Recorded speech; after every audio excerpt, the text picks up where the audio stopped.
The hum of suitcase wheels and flight announcements echoed through Terminal 4 of Los Angeles International Airport. It was 9:17 p.m., and the holiday crowd pulsed through the corridors in a rush of heavy coats, blinking phones, and jet-lagged eyes. Officer Jack Carter stood near baggage claim C, one hand on the leash of Max, a seasoned K9 German shepherd with military training and an unmatched nose. Jack scanned the crowd out of habit more than necessity. Years in law enforcement had taught him to trust not just his instincts but the instincts of the four-legged partner beside him. Tonight felt like any other shift, routine, tedious, uneventful. Until Max stopped. The dog's body stiffened. His ears shot up, eyes locked onto a shadowy corner near the far end of the carousel. Jack followed Max's gaze and noticed an old beat-up black suitcase resting oddly beside a support column. No tags. No movement. No one claiming it. Then Max growled, low and guttural. A warning. Easy, Jack said softly, kneeling beside the dog. What is it, buddy? But Max didn't respond. He lunged slightly toward the suitcase, barking sharply. Passengers nearby flinched. A mother pulled her child closer. A middle-aged man with a carry-on stepped back and glanced around nervously. Jack raised his hand and calmly spoke into his radio. Dispatch, this is Carter at Terminal 4, baggage claim C. We've got an unattended item with K9 alert. Requesting backup for possible threat evaluation. Copy that, Carter.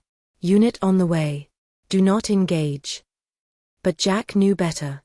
Max never barked unless it mattered. This wasn't a drill. He approached the suitcase cautiously, keeping Max at his side. The closer they got, the more agitated Max became. He scratched at the floor, whined, then snarled again. A young airport worker in a reflective vest came jogging up, eyes wide. Officer Carter, should I clear the area? Yes. Now, Jack said, not taking his eyes off the suitcase. Clear à tirti-foot radius. No exceptions. Copy. The worker pulled out his radio and began herding people away, announcing a security procedure. Travelers moved reluctantly, some murmuring anxiously, others too tired to care. Jack kept his body between the crowd and the suitcase. 2 minutes later, the Explosive Ordnance Disposal (EOD) team arrived. They deployed a detection drone and scanned the suitcase. The readout came back clear: no explosives, no radiation, no metal clusters. But Max wouldn't stop barking. One of the EOD techs, Sergeant Melendez, glanced at Jack. Dogs this agitated, but no explosive trace? Jack nodded grimly. Open it. The room seemed to freeze. Another officer approached with protective gloves and tools, knelt down beside the suitcase, and began to undo the zippers slowly. The sound was unbearably loud in the tense silence. Then the suitcase popped open. A gasp rippled through the gathered personnel. Inside, curled into the far corner of the suitcase, was a little girl. She looked about 4 years old, maybe younger. Her skin was pale and blotchy, her cheeks sunken. Her brown hair clung to her face in oily clumps. She was wearing a faded sweatshirt, bare legs tucked into herself, arms wrapped around a small ragged stuffed rabbit. No one moved. No one spoke. Jack's heart thudded in his chest. He took a slow step forward. She's alive, Someone whispered. The girl's eyes fluttered open. They were wide, brown, and vacant. Not scared. Not curious. Just hollow. Max whimpered. Jack knelt down carefully, holding out a gloved hand. Hey there, sweetheart. You're safe now. The girl didn't respond. Her arms tightened around the rabbit. One of the paramedics moved in, checking her pulse. Weak, but steady. She's dehydrated. Malnourished. We need to get her to medical right now. Jack moved with them as they transferred the girl to a stretcher. She still hadn't said a word. But when Max trotted alongside her, she turned her head and for the first time, moved voluntarily. Her tiny hand reached out and touched Max's fur. Gently. Desperately. Jack noticed. And something in him cracked. He'd seen a lot in his years. Drug busts gone wrong, domestic tragedies, unspeakable cruelty. But this? This was different. This wasn't a scene. This was a child. Does she have any ID? Jack asked. No tags. No name. Nothing, replied one of the responders. At the airport medical bay, they checked her for injuries. No broken bones. No signs of external trauma. But she was silent, limp, and emotionally shut down. Jack sat nearby, watching. One nurse whispered, could be trafficking. Abandonment. Could be worse. Jacqueline de Closer tous girl. Can you tell me your name, honey? No answer. Just a slight flinch. Then, barely audible, she muttered something. Jack bent forward. Say that again? Her voice was a whisper, brittle as glass. She said, don't talk. Jack's blood went cold. He exchanged looks with the nurse. This was bigger than an abandoned suitcase. This was something systemic. Something hidden. He reached for the girl's hand. You don't have to be afraid anymore. I promise. Her fingers twitched but didn't pull away. That night, after filling out 3 reports, reviewing CCTV footage, and calling in contacts from the LAPD, Jack went home. But he couldn't sleep. That girl's eyes haunted him. The way she didn't cry. The way she didn't ask for help. As if she already knew no one would come. But someone had. And he wasn't going to walk away. Jack Carter arrived early the next morning at the LAX Medical Observation Unit.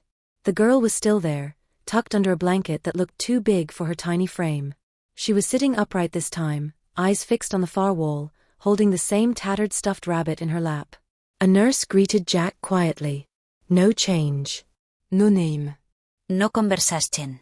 She doesn't respond to most stimuli. But she watches. Carefully. Has Child Protective Services come? They're on their way. But the doctor said we can't move her until we run more tests. She's malnourished, Jack. Her blood sugar dropped in the night. We had to administer 4 fluids. Jack nodded, his eyes never leaving the girl.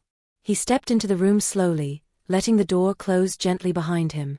Max, his loyal K9, walked beside him with a sense of quiet purpose. The girl didn't look at Jack. But the moment Max came close, her eyes shifted, then settled on the dog. Max laid down near her bed, resting his head on his front paws. After a moment, she reached out, placed her hand softly on his fur, and held it there. Jack pulled a chair close but not too close. He sat, hands on his knees, voice low. Good morning. I'm Jack. And that's Max. He likes peanut butter and naps. A lot of naps. Silence. Jack waited. Years on the force had taught him that rushing a traumatized person, especially a child, only reinforced their silence. What she needed was not noise. She needed consistency. I know someone hurt you, Jack said finally. And I know someone told you not to talk. But I promise you, whatever they said, it's over now. You're safe here. Still nothing. But her grip on Max's fur tightened just slightly. CPS arrived mid-morning. A woman named Dana Moreno, polite but distant, presented paperwork and a transport plan. She'll be transferred to Willow Creek Center in Anaheim. It's the closest available trauma unit for minors. Jack looked at her. I want to file an objection. At least temporarily. Dana raised an eyebrow. On what grounds? I'm requesting temporary custody until more information is gathered. She's nonverbal, completely shut down.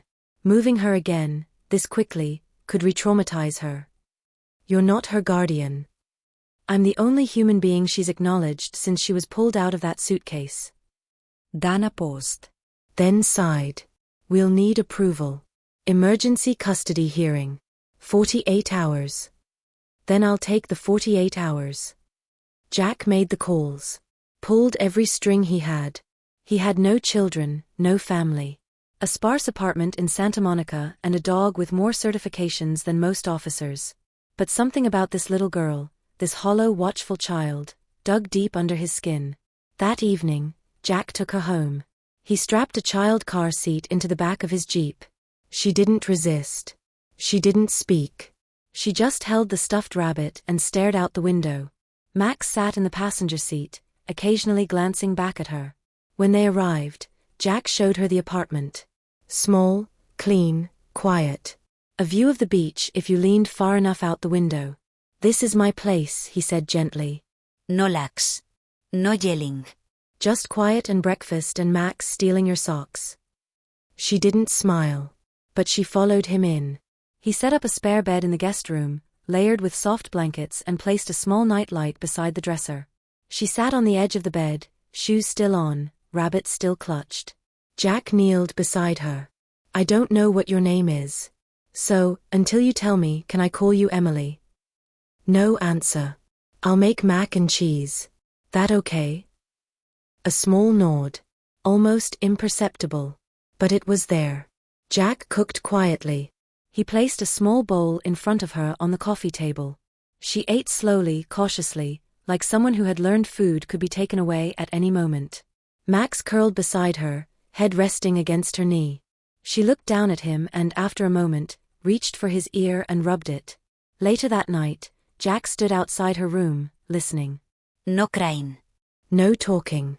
Just soft breathing and the occasional rustle of blankets. He sat on the couch, exhausted, watching Max sleep at his feet. His mind raced. Who put her in that suitcase? Where had she come from? Why were there no reports, no missing child alerts, no frantic parents? He checked the database again. No match. No one was looking for her. Jack leaned back, overwhelmed by the weight of what that meant. Somewhere, someone had discarded this child. She didn't cry. Not once. Because she'd already learned there was no one to come when she did. The next morning, Jack awoke before dawn, the sky outside still wrapped in a heavy bluish fog. He moved quietly through the apartment, careful not to wake the little girl still asleep in the guest room. Max trailed behind him silently, tail swishing across the floor like a whisper. Jack poured himself a cup of black coffee and sat down in front of his laptop. The screen glowed softly in the dim light as he pulled up interagency databases, missing child alerts, known trafficking victims, child welfare watch lists. He entered everything he knew. Approximate age, 4. Hair, brown. Eyes, dark. Height and weight, under average. Distinguishing marks, faint scar on right wrist. Found with, stuffed rabbit. Speech, minimal. Verbal inhibition likely trauma-induced. Alias, Emily, temporary. Nothing. No Amber alerts matched. No child reported missing fit her profile. No leads from LAPD, FBI, or National Center for Missing and Exploited Children. It was as if she didn't exist. Jack closed his eyes, rubbing his forehead. The silence around her wasn't just emotional. It was systemic. She had slipped through every net the system was supposed to cast. Max whined softly beside him, sensing the tension. Jack reached down and scratched behind his ears. We're gonna figure this out, boy. One way or another. A quiet knock on the hallway door made Jack tense. He stood, careful not to disturb the girl, and opened the door. Detective Lauren Singh stood there, hands in her coat pockets, eyes sharp behind thin-rimmed glasses. Jack had called her the night before, a trusted former colleague still active with LAPD's Special Victims Unit. You said you found a girl in a suitcase. That's not something you say over the phone and expect me not to show up, she said, walking in. She's sleeping, Jack said.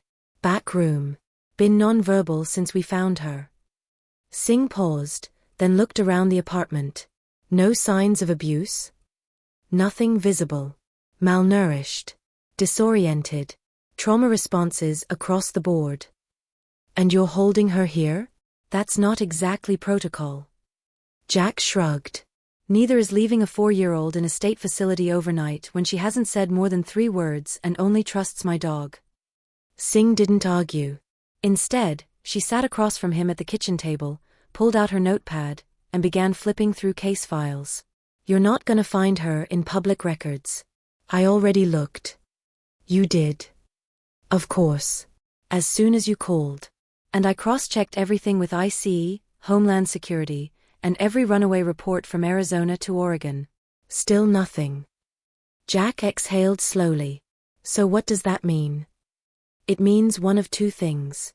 Either she was born completely off-grid, or someone scrubbed her existence clean. Jack stared at the ceiling. That suitcase wasn't an accident. It wasn't desperation. It was disposal. Singh nodded grimly. Yeah. And the kind of people who do that don't just disappear. Jack stood and walked to the guest room door. It was cracked open slightly. The girl, Emily, sat on the edge of the bed, fully awake, holding the stuffed rabbit in her lap. She wasn't crying. She wasn't moving much either. Just sitting watching, as if waiting for something she couldn't describe. He walked in slowly. Max followed without command and laid down beside her. "Hey," Jack said gently. "Got someone I want you to meet." The girl looked up cautiously as Singh stepped into view. "Hi there," the detective said softly. I'm Lauren. "Can I sit with you?" Emily's eyes flickered. She didn't speak, but she didn't recoil either. Singh took it as permission and knelt beside the bed. She spoke with care, her voice calm and even. "I heard you've been very brave. I just want to help you stay safe, okay? That's all."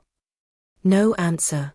Just the sound of a little girl breathing quietly, holding tight to something that had become her entire world. Jack knelt beside them.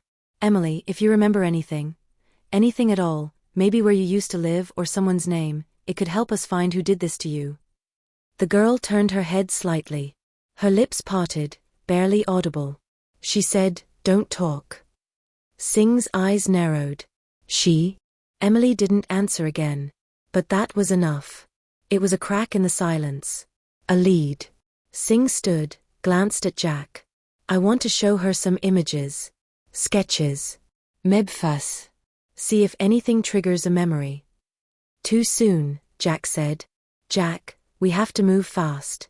Whoever left her, if they're smart, they're already on their way out of the country. Or worse."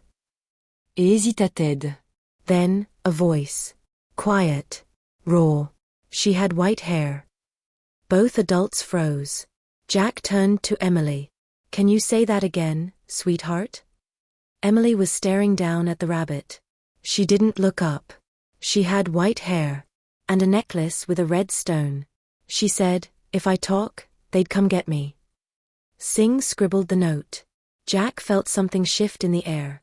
The fog of silence, once impenetrable, was now beginning to lift. A thread had been pulled. And with that thread came a question. What kind of organization creates a child with no identity, no paper trail, and fear so deep it keeps her silent even in safety? They were no longer looking for just a trafficker. They were looking for a system. And Jack Carter wasn't going to stop until he tore it apart. 2 days later, Jack Carter found himself on a narrow service road just outside of San Bernardino. The early afternoon sun cast long shadows across dry fields and abandoned barns. Max sat in the passenger seat, alert as always, and Jack's mind ran through every piece of information they'd managed to piece together. The name Emily had stayed. The name on paper, at least. But the child herself remained a quiet presence in his home. She had begun to eat more, sleep longer, and occasionally whispered fragments, none of them full memories, but all disturbing. She had white hair. She told me to be quiet. We couldn't go outside. There was a black gate. Detective Singh had gone back through archived records and found something, a private residence in San Bernardino County that 5 years ago had briefly operated as a therapeutic foster home under the name New Dawn Family Center. It had shut down abruptly after a failed inspection and a series of anonymous complaints, but no charges had ever been filed. The director, a woman named Clarissa Wren, had since disappeared from public records. Singh had traced utility bills to a property on the outskirts of the county, still owned by a shell organization linked to the same non-profit. No permits, no tenants, no listed residents. But someone was paying the electricity and water. Every month. Quietly. Jack parked on the side of the road 100 yards from the entrance. The property was gated, a tall black iron fence stretching between 2 stone pillars. Behind it, a long gravel driveway snaked through dry trees toward a large nondescript house in the distance. He raised binoculars to his eyes. There were no children in sight. No swing sets, no bikes, no signs of life beyond a single black SUV parked in the shade near the porch. Max growled low in his throat. "I know, buddy," Jack muttered. "I feel it too." He stayed in the car, taking photos with a long lens camera, documenting the vehicles, the structure, the perimeter. He noted the security cameras tucked discreetly under the eaves, the reinforced locks on the front gate, and the eerie quiet of the surroundings. The house didn't look abandoned. It looked protected, hidden in plain sight. Jack took out his phone and called Singh. "I'm here. You shouldn't be. There's activity. The place isn't empty." "Jack. I'm not going in. Just watching. But this is the place. I feel it in my bones." On the other end of the line, Singh sighed. "We're still waiting on the federal warrant. If this is a trafficking site, and we blow the entry, they'll scatter before we can ID anyone. We need to do this by the book." Jack lowered his binoculars. "I'll sit tight, but I won't wait forever." He stayed in the car until nightfall. As the sun dipped behind the hills, a second vehicle arrived, a white van with covered plates. It pulled into the back of the house. Moments later, 2 adults exited, one male, heavy-set, and another slender in a long coat. Then, a flash of movement. Small. Unmistakable. A child. Jack's fingers tightened around the steering wheel. His breath caught in his throat. A girl, maybe 6 or 7, was led out of the van by the woman in the coat. The child's head was down, steps hesitant, as if rehearsed. They disappeared into the house. Jack's pulse thundered in his ears. This wasn't a guess anymore. He started the engine and drove away, hands trembling. Back in his apartment that night, he found Emily sitting on the living room rug, sketching with colored pencils. Max was asleep beside her, his head resting on her lap. Jack crouched beside her. "Hey, what are you drawing?" She didn't speak. Just slid the paper toward him. It was a house. Big. With tall black gates and a line of trees along the side. In front of the house stood a small figure with a white dress. Behind her, a group of children with blank faces. He looked up at her. "This place, is this where you were?" She nodded. "Do you remember what it's called?" She hesitated, then whispered, "They just called it the house. We weren't allowed to say names." Jack sat back slowly, the weight of her words sinking deep. He reached for his phone and sent the images and location data to Singh. Attached was a single message: "We wait any longer, someone dies." The next morning, Singh called. "We got it. Federal warrant signed. SWAT is moving in tonight. Quiet op. You're staying out of it." Jack didn't argue. Not because he agreed, but because he knew she meant well. He spent the day with Emily, who, for the first time, asked him something. "Can I call you Jack, or Dad?" Jack froze. He looked into her eyes, wide and uncertain. "You can call me whatever feels safe." She nodded. Meb, someday. That night, he sat on the couch, Max at his feet, Emily asleep in the next room. He stared at the wall, counting the hours. And when his phone rang at 2:04 a.m., he answered before the first ring ended. Singh's voice was steady. "We found them." They moved in under moonlight. SWAT vehicles rolled through the dry fields silently, headlights off. Drones hovered above the property, mapping every thermal signature within. The raid team, dressed in black and armed with precision, made entry just after 2:30 a.m. Jack wasn't there, physically. But his mind was. Every second felt like an hour as he sat on the edge of his couch, phone in his lap, waiting. When the call finally came, Singh's voice was hushed but certain. "We found 10 children inside. All under the age of 10. Most of them can't speak. They've been kept in the basement, no windows, artificial lighting, makeshift bunk beds." Jack swallowed hard. "And the adults?" 3 arrested. 2 tried to run. One's in custody, the others at County General. Shot in the leg. Clarissa Wren? She was there, Singh said. White hair. Red stone necklace. She didn't resist. She just smiled when we cuffed her. Jacques stood slowly, émotion rippling bonnet à Tisquin. "I want to see her." "Out of the question," Singh said. "You're not part of the case officially. You've already crossed enough lines." Jack looked at Max, then down the hallway to Emily's room, where the door was barely ajar. The soft off a nightlight speed out. "She said that woman told them not to talk," he said quietly. "You need to ask Clarissa about that." "We already did." Her answer was disturbing. Jack waited. "She said, they were never meant to speak." We gave them shelter, obedience, order. What do they need a voice for? Jack closed his eyes. His jaw clenched. Singh continued. The kids will be transferred to a secure trauma center. We've got federal therapists, translators, pediatricians. But some of them, I don't know if they even know their real names. Jack hung up and walked into Emily's room. She was awake, sitting up in bed, rabbit clutched to her chest. You heard, didn't you? He asked. She nodded. They're safe now, he said. All of them. Her voice was tiny. Will they stay safe? I'll make sure of it, Jack said. I promise. That morning, Emily did something she hadn't done since she arrived. She asked for paper and markers. She sat at the kitchen table for over an hour, drawing. When she was done, she handed it to Jack. It was a picture of 10 children, all holding hands. Behind them stood a tall gate, now wide open. Above the gate were 2 words, "We're free." Jack took the drawing, his hands trembling. This is beautiful. She looked up at him. Can we go see them? The other kids. Jack wasn't sure how to answer. They'll be somewhere safe now, he said. Getting help. Just like you. Emily nodded slowly. Do they get someone like you? Jack smiled, heart breaking a little. I hope so. Later that day, Singh arrived at Jack's apartment. She looked tired but satisfied. We're setting up a task force, she said. The feds are taking this seriously now. The fact that no one noticed 10 kids missing? No alerts? No public records?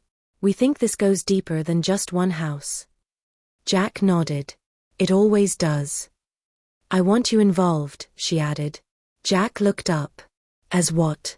Amenons ta cope Annie-Mort. No, but you're something better.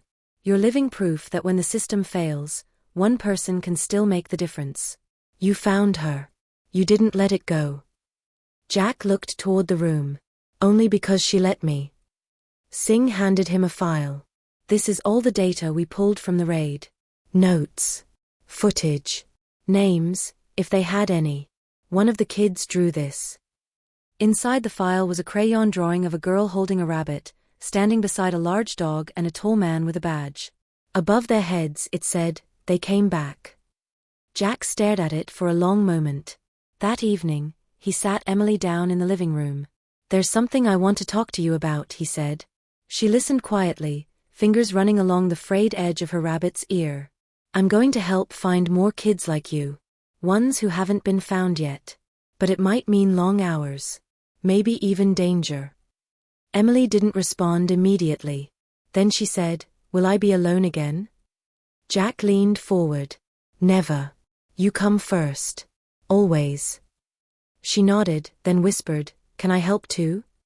Jack blinked. Help. She stood, walked to her little table, and picked up a new drawing. This time it showed an office with computers, people looking at maps and photos.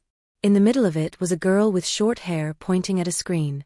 Next to her the words, Find them. You want to help find the other kids? Jack asked. Emily looked him in the eye. So they don't feel forgotten. He reached for her hand. Okay, Emily. Let's find them. That night, while she slept, Jack sketched out a plan. A network. A digital system that used real-time surveillance data, AI face matching, and national missing child databases. It could be done. The technology existed. It just needed someone to connect the dots.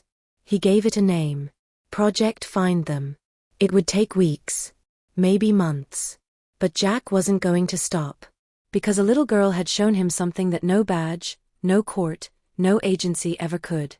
That sometimes, all it takes to change the world is one whisper in the dark. And someone willing to listen. The courtroom in downtown Los Angeles was cold, clinical, and unforgiving. Rows of wooden benches held quiet spectators, journalists, child advocates, law students, but the energy in the room was heavy with something darker than curiosity. It was grief. Grief for what had happened behind black gates, for children who had lived like ghosts. Jack sat near the back, not as a witness, not as law enforcement, but as someone deeply entangled in what was unfolding. Next to him sat Emily, her hand nestled in Max's fur. She wore a pale blue dress and a small pendant Jack had given her that morning. It wasn't jewelry. It was a symbol, a sun rising over a hill. Hope, quietly held. Clarissa Wren entered the courtroom in shackles. She wore a gray suit, her white hair tied neatly behind her head. Her expression was calm, eyes scanning the room like she was looking for someone. She didn't flinch when the judge read the charges. Human trafficking. Child endangerment. Conspiracy. Federal offenses spanning multiple states. She showed no emotion. Emily didn't look away. The prosecution presented photos from the house, the locked basement, makeshift beds, food logs tracking caloric restrictions. They showed scribbled rules found in a drawer labeled obedience training. No talking. No touching. No names. No questions. Only submission. Several rescued children had drawn pictures. All eerily similar, black gates, a large house, and a woman with a red necklace. Some had managed to identify Clarissa, even if they couldn't speak. Jack clenched his fists as he listened. The defense tried to argue it was a misunderstood therapeutic program, that the children had been rescued from worse conditions, that Clarissa had provided structure. The judge interrupted at one point. You expect this court to believe that putting children in suitcases and locking them in basements qualifies as structure? The defense faltered. But then came the moment Jack hadn't expected. Emily raised her hand. She wanted to testify. Jack leaned down, voice low. Are you sure? She nodded. I remember her, she said. Gasps echoed. The courtroom paused.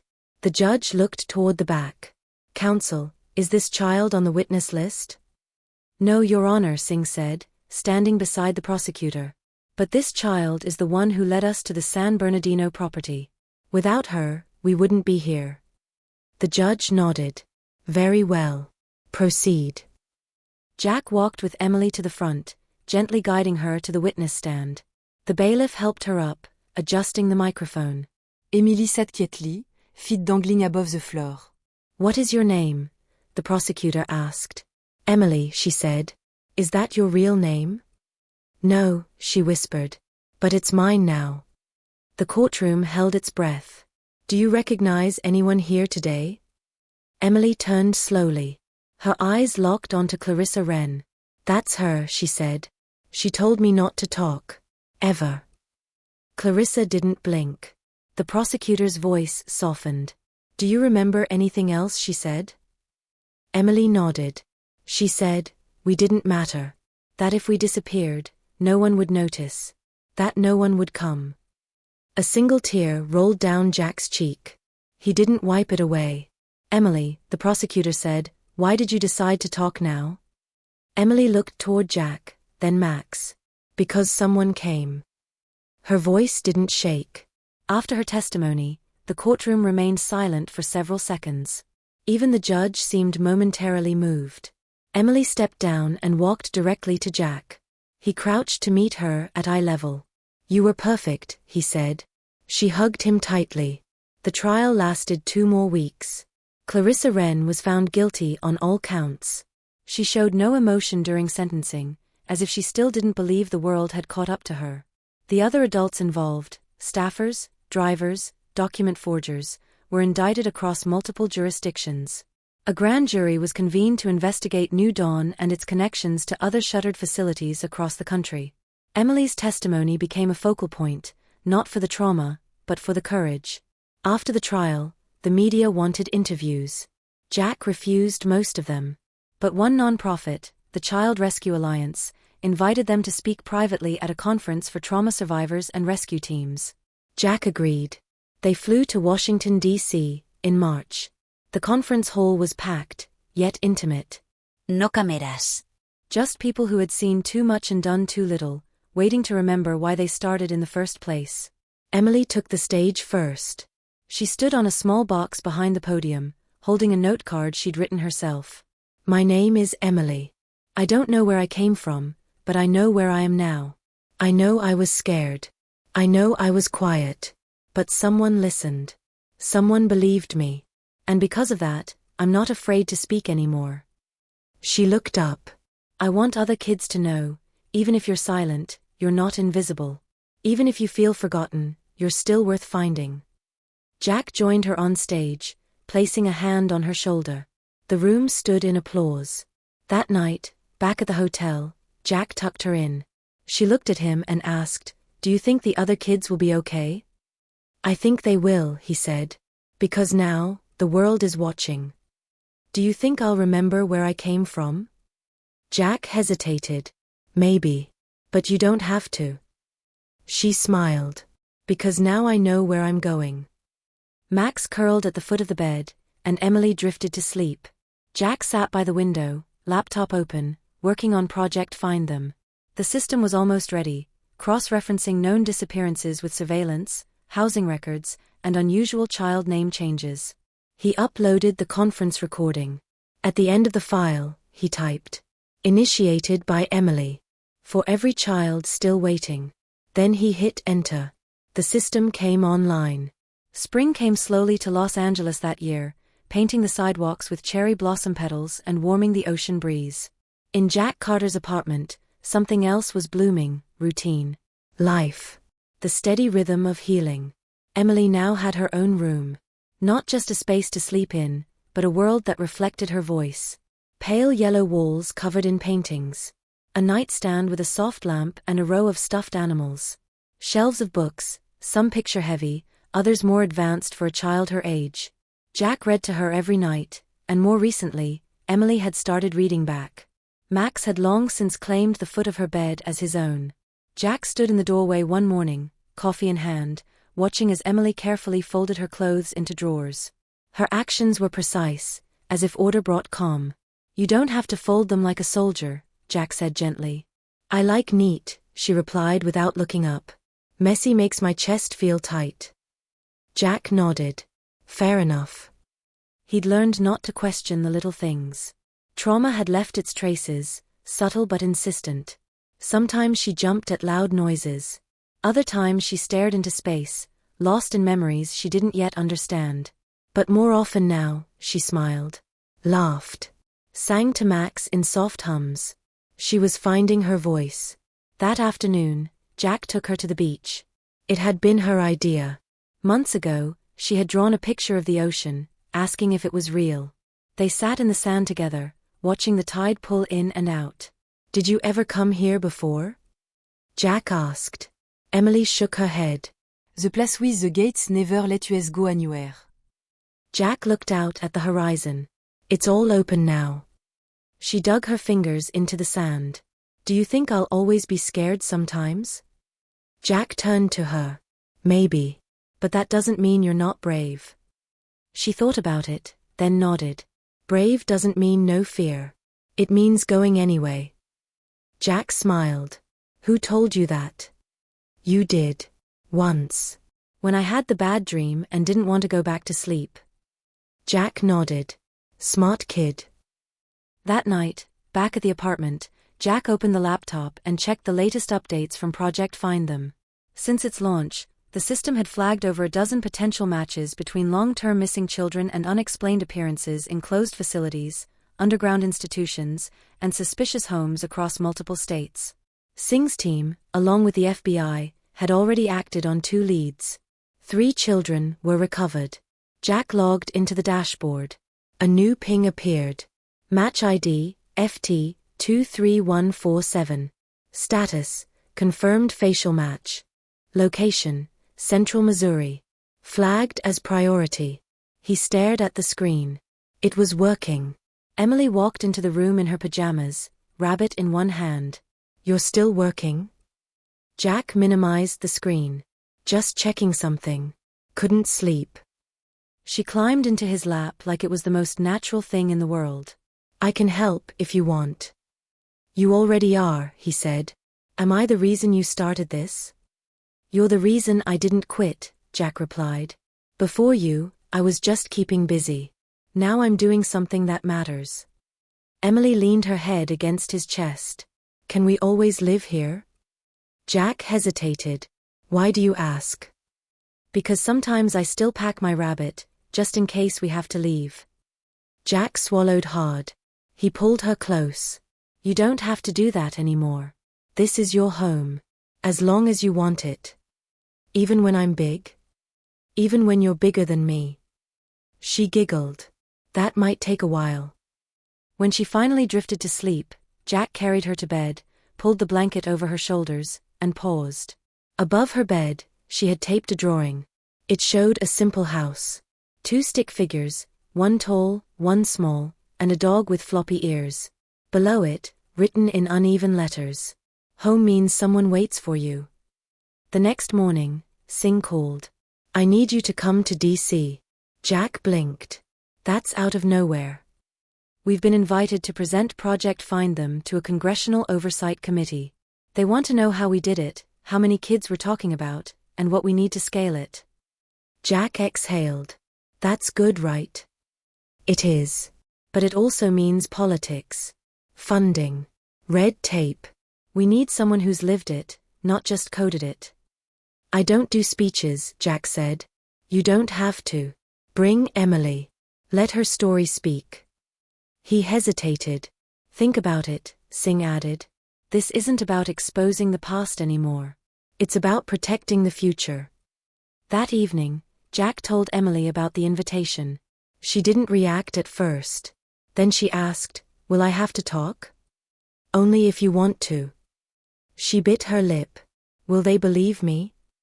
"They will when they hear you." After dinner, she went to her room. A few minutes later, she returned holding a picture. It was a drawing of the Capitol building, with stick figures holding a banner, "Let kids be kids, not secrets." "I think I want to go," she said. "But only if you come too." "I'll be with you the whole time," Jack said. "Always." That night, he sat alone for a while, watching the stars outside the window. It was strange how far they had come. From a suitcase in a crowded terminal to this. A real home. A girl with a name. And a future neither of them had ever imagined. The plane touched down at Ronald Reagan Washington National Airport just after sunset. Emily pressed her nose against the window, watching as the city lights flickered across the horizon. Jack sat beside her, watching her more than the skyline. "You okay?" he asked softly. She nodded.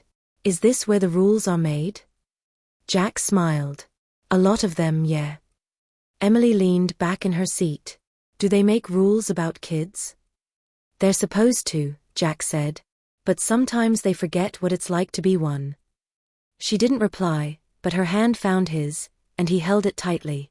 The next morning, they were escorted through the marble corridors of Capitol Hill. Staffers moved quickly, phones pressed to ears, documents tucked under arms. The air smelled like old paper and ambition. Singh met them at the entrance to the hearing room. She wore a gray suit, hair pinned up, and looked every bit the part of a woman about to address the nation's lawmakers. "They've reviewed the file," she said to Jack. "They know about Emily. About Project Find Them. Today is about getting them to believe what they already know is true." Jack looked down at Emily. She stood tall, her version of it, shoulders back, eyes steady. "I'm ready," she said. The room wasn't a courtroom, but it felt just as formal. Rows of officials sat behind long wooden desks, flanked by microphones and nameplates. A U.S. flag hung behind the lead chair. Jack, Singh, and Emily were seated at a table facing them. Jack had spoken at briefings before, military, law enforcement, tactical evaluations, but nothing like this. The stakes weren't about strategy anymore. They were about children who had vanished without a trace. The chairwoman cleared her throat. "We're here today to evaluate the impact of the privately developed child recovery system known as Project Find Them, and to hear testimony regarding child trafficking practices that have evaded federal detection." Jack leaned in. His voice was low but certain. Project Find Them was born from failure, systemic failure. A child was placed in a suitcase and abandoned at LAX. No one knew her name. No one was looking for her. That child is sitting beside me now. The room turned toward Emily. She didn't speak at first. Just reached into her backpack and pulled out a folded drawing. She placed it on the table, unfolded it gently. It showed a suitcase. Open. A child inside. A dog standing guard. A man reaching in with a flashlight. "This was me," she said quietly. A hush fell. "But I'm not there anymore. Because someone didn't walk away." She paused, then looked up. There are others still in suitcases. Not real ones, maybe. But still trapped. Stické. Still scared. The chairwoman cleared her throat again, visibly moved. What would you like us to do, Emily? Emily held up another drawing. This one showed a computer screen, a search bar, and children's faces on file cards. Above it she had written, "Don't wait until someone finds them. Go looking." Jack spoke again. We need funding. Integration with federal databases. Access to surveillance footage, with proper safeguards. We can scale Project Find Them, but only if we have full cooperation. One congressman raised an eyebrow. And who oversees the oversight? Who ensures the system isn't abused? You do, Jack said. That's your job. Ours is to build something that can save lives. Quickly. Quietly. Before it's too late. The hearing lasted hours. Questions about AI, ethics, cross-state jurisdiction, and privacy. But through it all, Emily sat calmly, occasionally writing on her notepad or leaning against Max, who lay faithfully at her feet, his badge vest still proudly worn. When it ended, the committee voted to forward the proposal to subcommittee review. Not a victory yet, but a start. Outside, the press waited. Jack and Emily exited through the side door, flanked by security. One reporter stepped forward, microphone extended. Mr. Carter, how does it feel knowing your program might change national policy? Jack didn't answer. Emily did.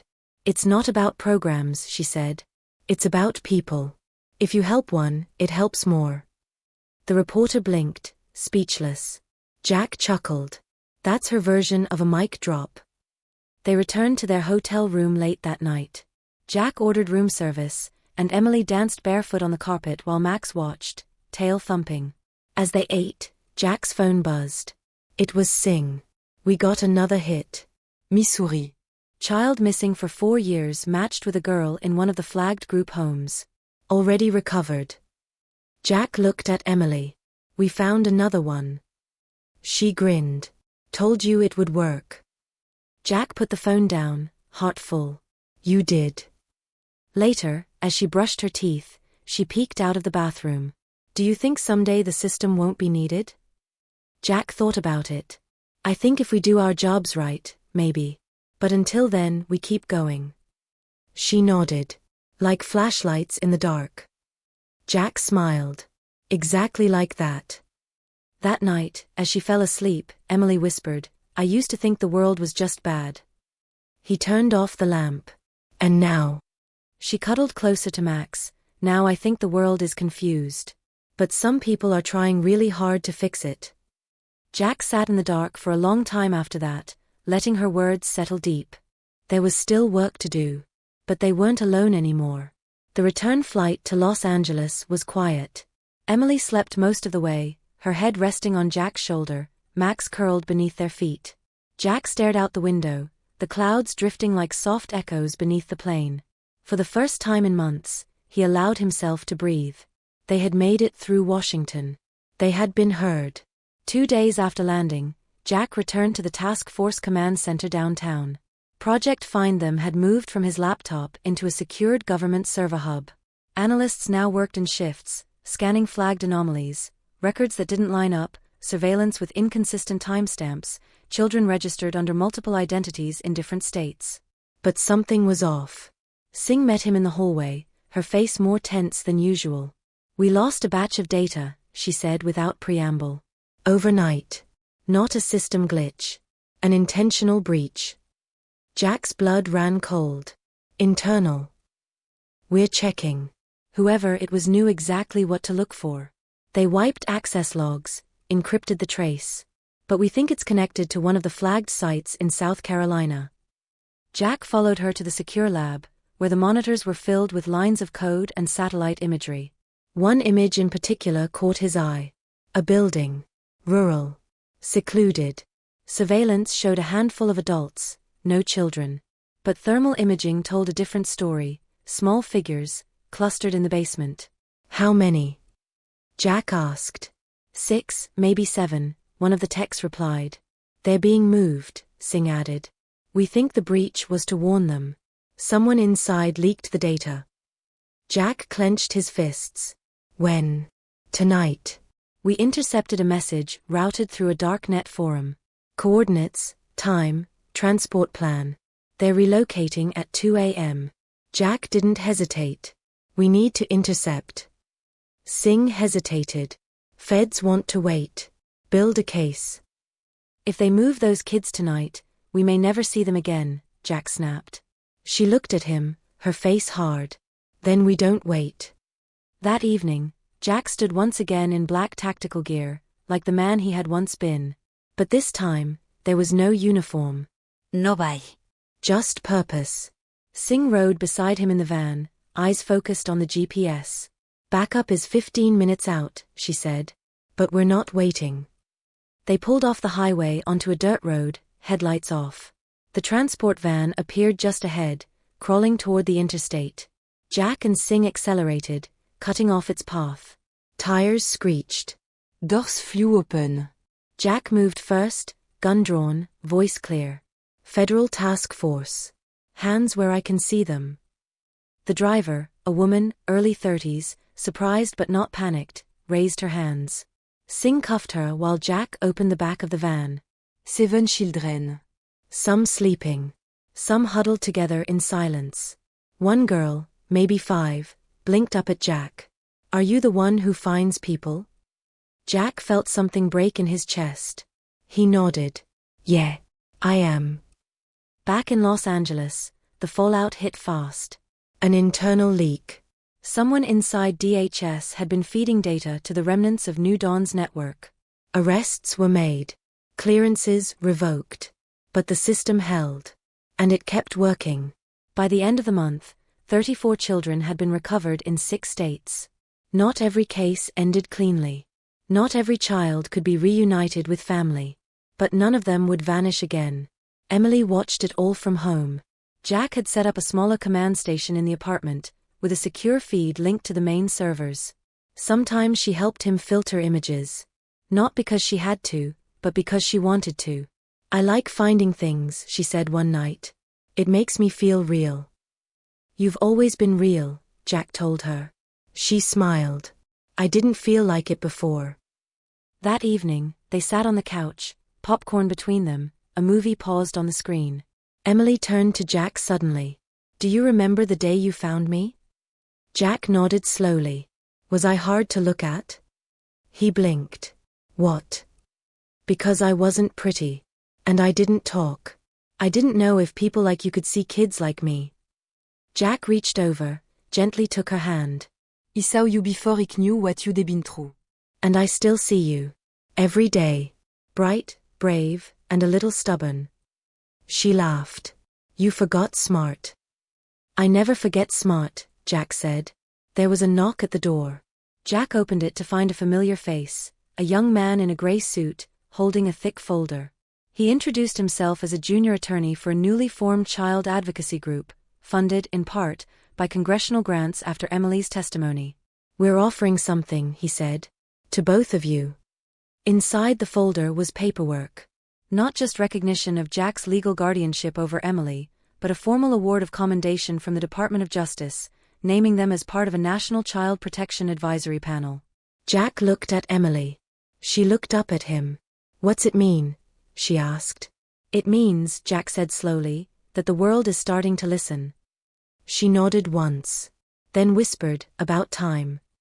Later that night, as they stood on the balcony watching city lights shimmer below, Jack said, You know, you changed more than one life. I know, Emily said. But I'm still changing mine too.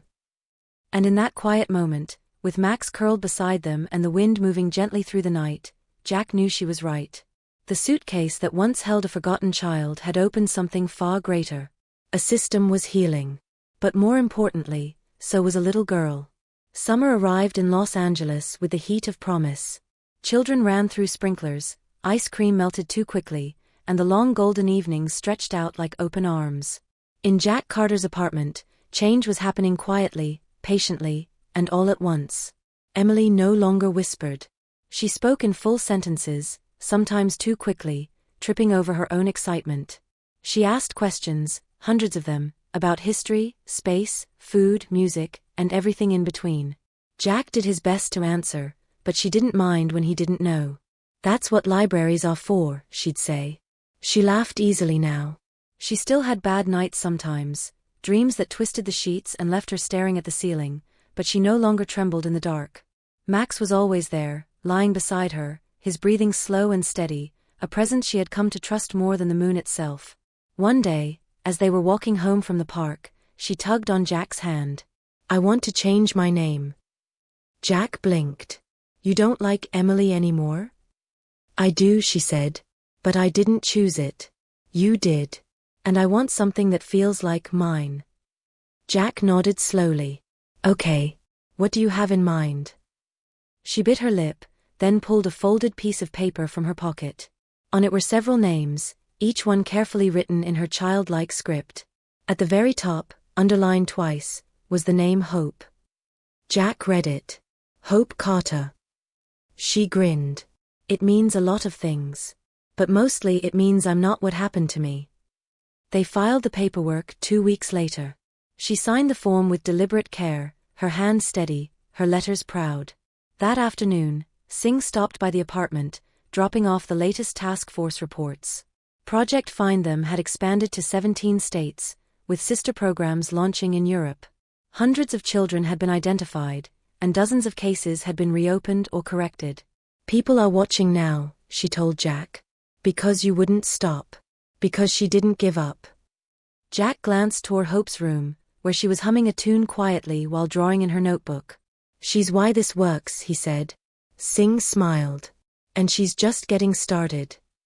The next month, Hope stood on a stage at a youth summit in San Diego. She wore a simple white dress and a silver necklace with a small sun pendant. She looked out over the crowd, teenagers, survivors, teachers, and volunteers, and spoke with a clarity that belied her age. "I used to think being quiet kept me safe," she said. "But being heard is what saved me." She told them about the suitcase, about Max, about Jack, and about finding her own name. Not a label. A choice. "When someone listens," she said, "the world starts to change." After the speech, dozens of children came up to meet her. Some cried. Some smiled shyly. One boy, maybe 9, hugged her and said, "You sound like how I feel." Hope held his hand. "Then we'll make sure you get heard too." Jack watched from the crowd, arms crossed, heart full. He wasn't her savior. She had saved herself. All he had done was stand still long enough for her to find her balance. On the drive home, she leaned against the window, eyes following the coastline. "Do you think we'll ever stop finding more kids?" Jack hesitated. "I hope so. But even if we don't, we'll keep looking." She nodded. "It's not just about saving them. It's about showing them they matter." Weeks passed. Hope started school in the fall, a private program tailored for trauma-informed education. Her teachers quickly learned what Jack already knew: she was bright, curious, and astonishingly resilient. She made friends. She learned how to play piano. She fell in love with space science and once declared she wanted to build satellites that listen for kids who need help. Jack hung that drawing on the fridge. One evening, after dinner, she pulled out her old rabbit from a box in her closet. "I think I'm ready to give him to someone else," she said. Jack raised an eyebrow. "Are you sure?" She nodded. "He helped me. Now I want him to help the next kid." Jack didn't argue. Together, they packed a small box, rabbit, a drawing of a house with an open gate, and a handwritten note. "You are not alone. Someone is coming. Someone always is. Hope." They gave it to Singh, who promised to deliver it to the next child found. That night, Jack stood outside Hope's door, listening to her play a simple melody on the piano. Max lay at his feet, tail thumping in rhythm. The room glowed softly through the crack in the door. He thought about the day he found her. About the silence. The fear. The way her eyes had held a storm too big for a child to carry. And now. Now she was music. She was color. She was laughter in the kitchen and paint on the walls and muddy shoes in the hallway. She was a story still being written. And she had a name all her own. Jack walked to his desk, opened his laptop, and typed a single line into the Project Find Them mission log. Hope Carter, formerly unknown. Now the reason we keep going.